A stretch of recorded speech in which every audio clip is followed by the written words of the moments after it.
আসসালামু আলাইকুম dear viewers. আজ আমি আরেকটি ক্লাস করব, আর এই ক্লাসটি হলো এন্ড সো অন অথবা এন্ড সো ফোর্থ।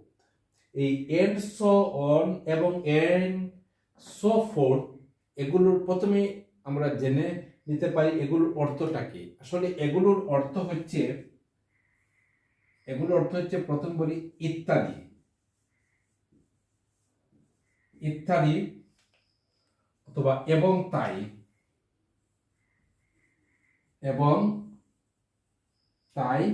অথবা ইত্যাদি ইত্যাদি।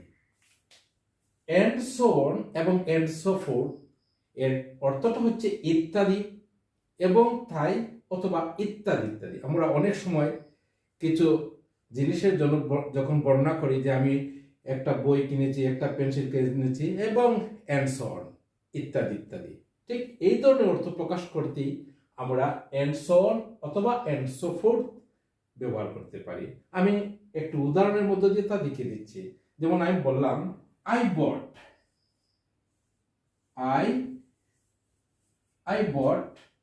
a book, a pencil,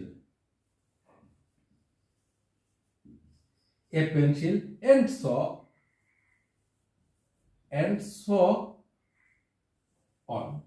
অথবা বলতে পারি and so on না বলে বলতে পারি and so forth and so on অথবা and so forth। অর্থাৎ আমি কিনেছিলাম একটি বই, একটি পেন্সিল এবং ইত্যাদি ইত্যাদি। আর অনেক সময় আর অনেকগুলো জিনিস আমরা বাজারে যখন যাই অনেক সময় অনেকগুলো জিনিস কিনে থাকি, তখন সবগুলোর তো বর্ণনা দেওয়া যাবে না, জাস্ট দুইটি তিনটি বর্ণনা দিয়ে আমরা বলতে পারি and so on অথবা and so forth। তাহলে আমরা জানলাম and so on শব্দের অর্থটা হচ্ছে ইত্যাদি অথবা এবং তাই অথবা ইত্যাদি ইত্যাদি, and so on এবং and so forth।